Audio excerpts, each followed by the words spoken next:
Hey, good morning. It's Steve.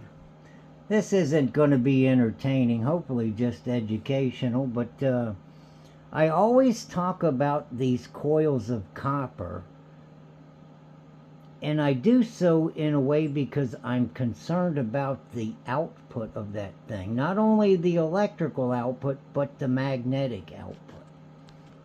So if you decide to start arranging magnets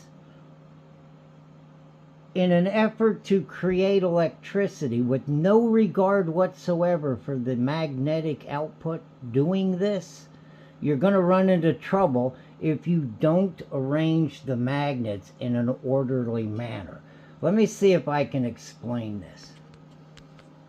If you just haphazardly start laying out coils of wire in here, you pick any format you want, and you have magnetic fields, physical magnets within that vicinity, when that coil of copper is powered by the grid, a properly designed perigo will produce no work. Nothing should move. It might move for a second, but it will stop. And then all of the work of that electricity, if your windmill, will have to be put into this thing.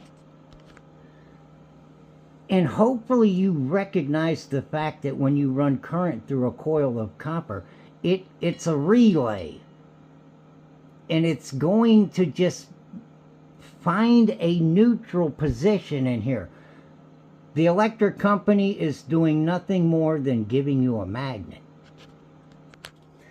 And so, if you put 6 coils of copper arranged in the center here in such a way that when one of them gets energized by the grid, it goes to a certain point and everything just stops.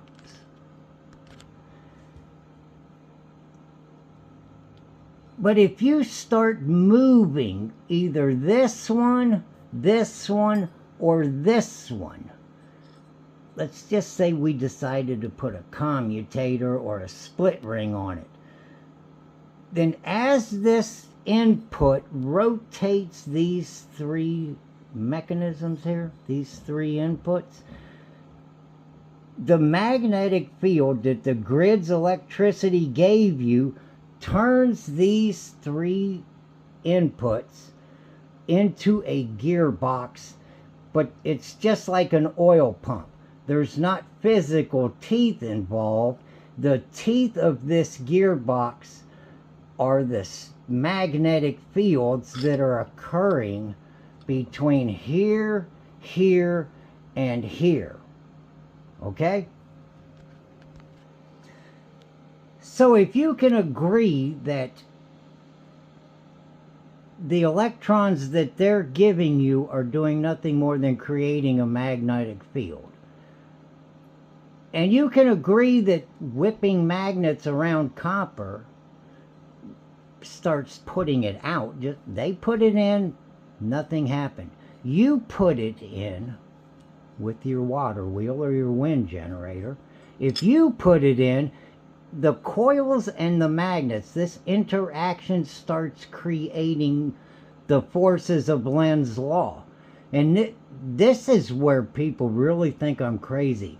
But Lenz law is your friend, okay?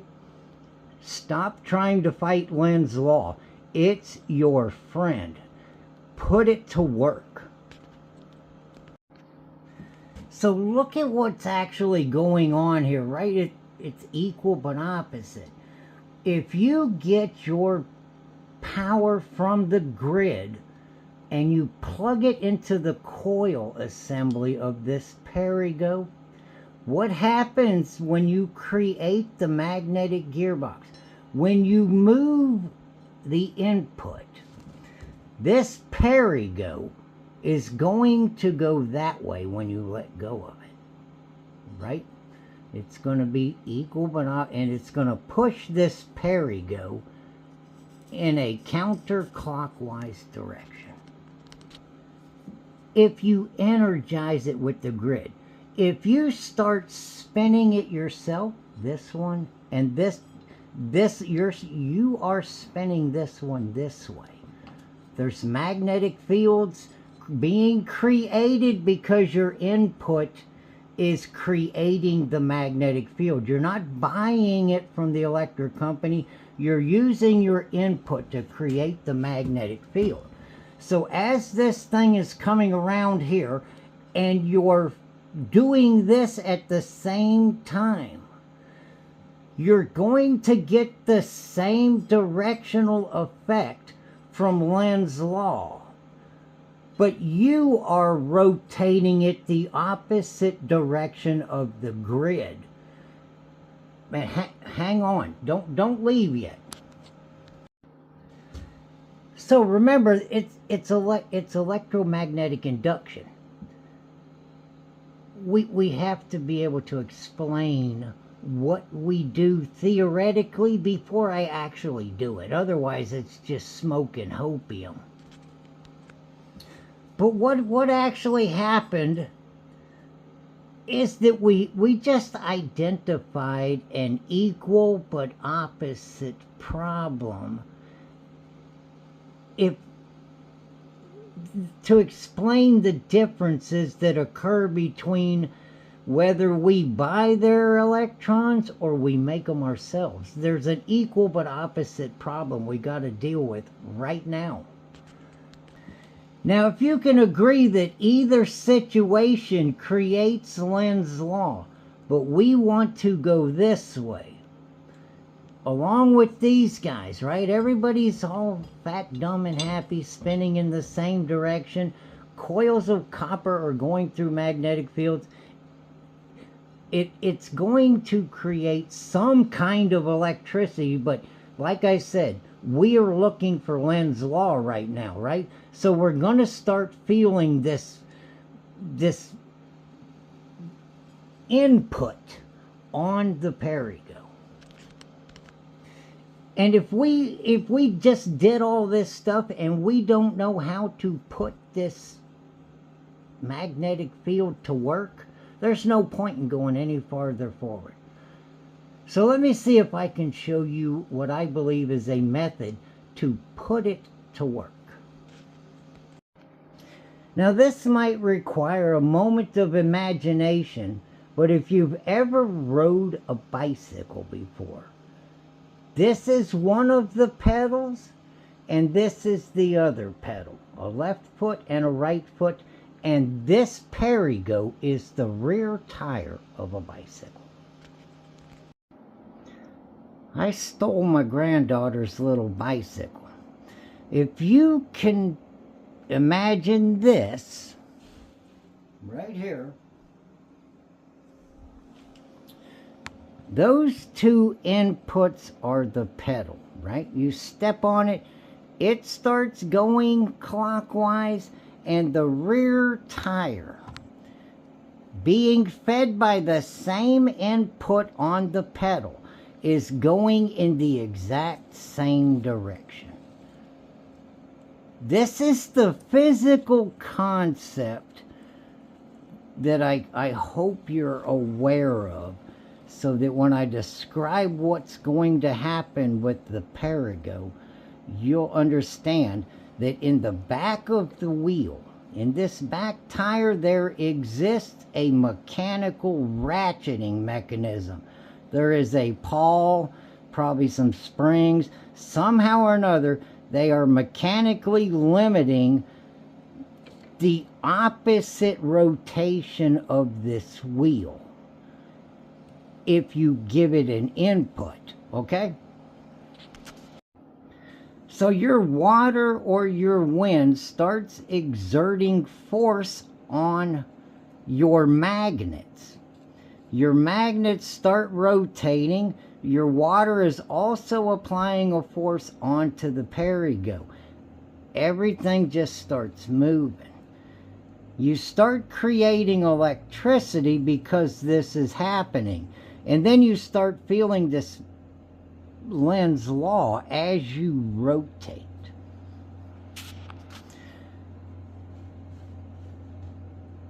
if you don't put a chain on a bicycle and the input that the chain, how the chain is exerting or transferring the force from here to here on a bicycle, it's the chain. When you see what's going on here, because of Lenz's law, you can no longer use a chain. The system needs to be broken in half. The magnetic field is what's going to tie the magnets on the input with the generation of electricity on the output. The Lenz effect isn't going to be a mechanical pawl in your bicycle, but it is a pawl and works off the same foundational principles that apply when you get back into the war of lever arms. And so when you're riding a bicycle and you're giving this thing an input, you can stop spinning this thing. The Lenz would stop that thing immediately if you didn't keep turning it. So you can spin this as fast as you want because the ratchet is what dictates the speed of the input. Everything just goes back. It's not tied together. So when this thing is done with the construction and my conceptualization of what should happen, I have to be able to imply another input, the back tire out here. I can spin that thing right there as fast as I want to, and the only thing that will slow me down, if that coil of copper doesn't burn up first, I'm going to get right back into a battle of magnetism, and this is going to become my output before that coil of copper burns up. So I'm going to, like I said, I don't want you guys thinking I'm making a bunch of junk up. I'm working it out every day. I keep figuring more and more and more. And this is the direction I'm going. And I cannot use what I know and tell myself I'm wrong. So I'm going to take these 6 coils of copper. I'm going to slap them together the best I can. In the next video, I expect to turn this thing into a gearbox. We'll be able to watch Lenz and its effect on this Perigo coil arrangement. And the electricity is going to be whatever it is. Those coils made electricity in the last how-to I did. So I know that these magnets and those coils will make electricity. But we need to make the magnetic field so we can ride that bike downhill. Man, I know these videos are terrible, but you got to admit, Casey creates a lot of thought-provoking conversation. We're going to find out if it's all true or not. I hope you guys stick around, you hang in there with me. You know, maybe make a contribution. I'd hate to dig the wrong rabbit hole. And who knows? So far, it looks pretty good to me. You guys have a great day. I'm out. Man, one last thing. I keep failing to mention this. I had them chains on here to learn. The input. This one is not going to be connected to this one in any physical way whatsoever. The wind is going to be responsible, and only the wind, with each other.